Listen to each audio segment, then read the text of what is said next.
Hey everyone, welcome back. Today I'm going to film a smoky eye. I think the last time I did one, I'll put it on screen for you now, when I did the Google Picks My Makeup look. I created a hand-drawn fake tattoo on my neck and went full out. So let's get to it. Since we're doing a smoky eye, I'm going to do quite a full-on base. It will still be wearable, but probably more for evening. It's one of those looks that if you wear such full coverage products in the day, it's going to be noticeable that you're wearing makeup. I'm going to start by using the Too Faced Born This Way Multi-Use Sculpting Concealer. It has a really big doe foot applicator so you can go straight onto your skin. This is great for concealing, contouring, highlighting, but it is full coverage. So I'm going to put this underneath the eyes, all the way up. Apply it in an upwards motion because we want the highlight of this part of the face to kind of be a bit like a triangle when it goes up, and this lifts the face. And as this is an evening look, you don't have to be too shy with the amount of product you apply. I'm not going to be layering like some people, you know, they apply this and they apply a second concealer. It's none of that. We're just going in with one main layer, a little bit down the centre of the nose. This is to add highlight to the centre of the face. Anything that we highlight will be brought forward, and anything that we apply contour to sinks. So the idea is that we sculpt the face so that all the high points of the face are more prominent, and then the hollows of the cheeks sink, making the cheekbone look even more prominent. So I'm going to put a little bit down here. The brush I'm using is by ZOEVA. This is the 103 Defined Buffer Brush, and I'm just stippling that over the area that we've applied this highlight. And the reason I'm stippling is because I don't want to move it too much. If I start swiping it backwards and forwards, we're going to bring it down the cheek, and that's not what we want to do. You can also take it onto the sides of the nose with what's left on your bristles. Also with what's left, stipple it up into the temple area. Follow the line of your lash line. It goes like this and then it goes up, just follow that. I'm also stippling it around my top lip because I get redness around here, and then my chin. Now you don't have to use the Too Faced Born This Way, you don't have to use something so full coverage. You can still use the same application method but with whatever products that suits you. I have done exactly the same method with super lightweight products for a very kind of no makeup look in the past. It was quite a while ago, so you would have to search back through my videos to find it, but it is just a way of making your face look more sculpted, but you can do it with any products. It doesn't have to be full coverage. I'm only using full coverage because we are doing a full coverage look.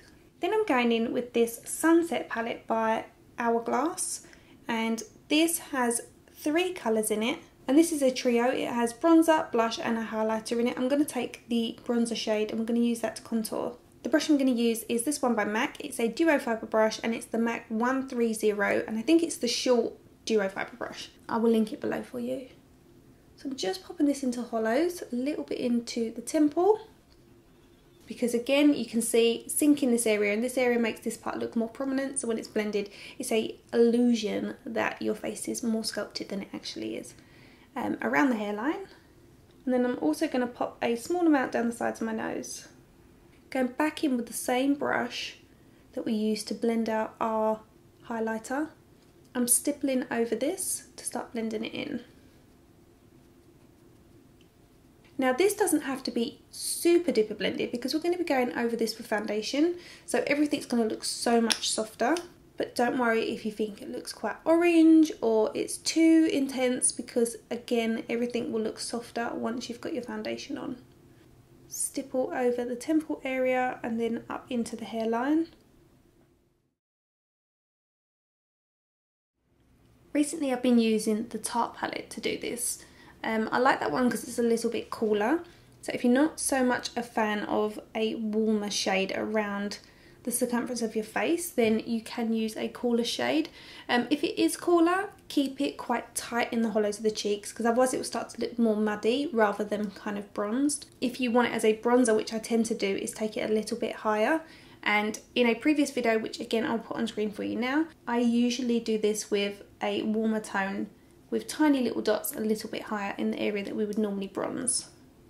So with that nose contour, just start to softly blend it down, not too far. Wipe the excess product off onto a tissue so you've got a nice clean brush again. Very softly, just kind of buff over the seam so it's not as harsh. It's about having a little bit of definition there so that when you've got your foundation on, it's still visible, but it's softer. For foundation, I'm going to use this one by KVD, formerly known as Kat Von D. As some of you know, she stepped down from her brand, so it is now known as KVD. This is the True Portrait Foundation. I'm yet to actually try this. It's supposed to be full coverage and it is a liquid to powder, so that will be interesting. And it's got like a little squeezy tube on the inside of this beautiful white packaging. I only have light 024, which I think is going to be quite yellow for me, but we'll give it a go. So I'm just going to put a couple of drops onto my palette. The brush I'm going to use is this new one by NYX, and it is their Hourglass Finishing Powder Brush, but I'm actually going to use it for foundation. As you can see, it's slightly tapered. It's got multi-length bristles, which works a bit like a duo fibre brush, so I'm quite excited to try it. You can see when I've applied the foundation to the brush, it's only sitting on the top level of the bristles. So it means it picks up less product, so it applies less to your face. And for this method, that's quite key. So I'm still going to tap off the excess onto the back of my hand. And then using what's left on the bristles, I'm going to start buffing that over the skin in a stipple motion, just to start softening everything we've got on there. So you end up with less foundation on your face. You've still got a lot of product because you're using full coverage concealers. I know it's still going to be more than some people use. I've got a varied age range of viewers, so I know some of you that are more mature would never wear so much makeup. Some of you that are younger, you're all for it. So, you know, I'm trying to cater for everybody. So hopefully you'll all learn something from the videos. So as you can see, the skin looks contoured. It looks more sculpted, but there's no harsh lines. Everything's a lot softer. Now we do need to set that in place, especially under the eyes, because it is a concealer. Your skin is going to warm up the product, so it will migrate into fine lines. So your best bet to do that is to set it with a translucent powder. That doesn't mean it's not going to move at all. It's going to help prevent moving it quicker. If the concealer that you're using is particularly emollient, then you can use a one-ply tissue to pat underneath the eyes before you set it in place. This is going to absorb any excess oil out of the concealer, leaving behind the pigment, and then you can just make sure that it's all nice and crease-free before you set it in place. The one I'm going to use is this translucent powder by Mercier. This is lovely, it's finely milled, it's just going to sit underneath the eyes without looking heavy. So before you set it, make sure everything is sitting nicely under your eyes, so no creases. I like to use my puff dipped into the product so it almost disappears, and then I like to roll it onto the skin so that it's not sitting there like full on powder and stuff, because once you start doing that, it then whitens your makeup. So sometimes you'll find that your eye makeup looks brighter unnecessarily, but that's because of the powder. And then on the flip side, that's a good tip, because if you have a concealer that's not bright enough to brighten under your eyes and it kind of matches your actual skin tone, apply your concealer and then use your translucent powder in a heavier form so it sits on the eyes, and then it will kind of take on the white cast from the translucent powder. But bear in mind, sometimes this can flash back, so just make sure you test it before in case it flashes, and that will give you that awful white cast in photos. Remember, heavy powders on the skin can enhance skin texture. It will give you a very flawless appearance from a distance, but up close it really enhances fine lines. And there's kind of no real getting away from it. If you're wearing full coverage makeup, fine lines will look slightly more enhanced. The softer your makeup, the more light it is, the less you're going to see those fine lines. And then set anywhere that your skin tends to get oily. For me, that's through the T-zone, which is this section here. The reason I've not set around the cheek area is because I plan to use a cream blush, and I'll do that after I've done the eye makeup.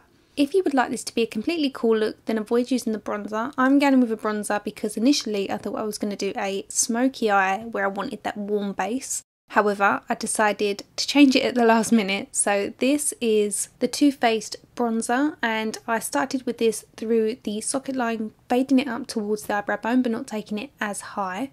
The next eyeshadow I'll be taking is a little bit cooler, so you could just start with that one. You don't have to start with this. Again, I had a different look in mind, and then it's my own fault for changing it. But I like how it turned out, so it's completely up to you if you want to skip the bronzer and just do this step with the eyeshadow. I've also taken that underneath those lower eyelashes. Next up, I'm taking this KIKO High Pigment Wet and Dry eyeshadow. The great thing about this eyeshadow is that you can lay down a soft layer and then build up the pigment by wetting your brush and applying a deeper intense shade. For this colour, I'm taking it over the mobile lid, So from the eyelash line up to where the eye naturally creases, and then softening that with a patting motion as it reaches the bronzer shade.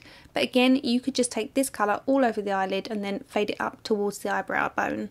I am pulling the colour out slightly on the outer edge just to create a bit more of a wing. For me, I like this shape with my eyelid, but you don't have to do that. Taking this smaller, dense brush, I'm taking the same shade underneath my lower eyelashes.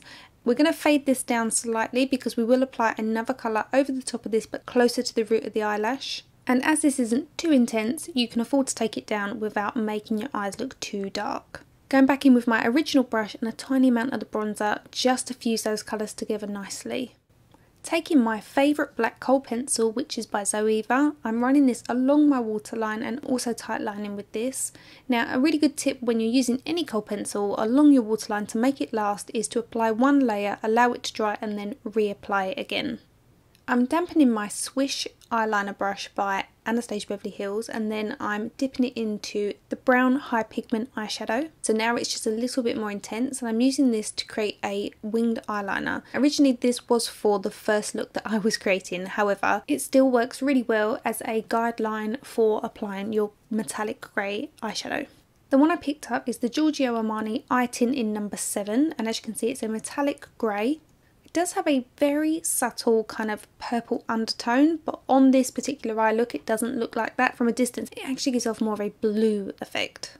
As this is a cream eyeshadow, I'm applying this rather than with the doe foot applicator. I'm using a synthetic brush and I'm using a patting motion to apply it. If you are after a dupe colour for this, the Anastasia Beverly Hills and Carly Bible palette has an eyeshadow in there called Jode, and that's a good dupe for this. Online I spotted another dupe, which was the L'Oreal Infallible Liquid Diamond 24-hour eyeshadow. I don't know if that's still available, but if you can get it, that's a good dupe for this too. And that's also extremely affordable. That one's about $7.99 I think. So as you can see, I've used the eyeliner as a bit of a guide for my winged shape, and I'm patting the Armani eyeshadow in that shape.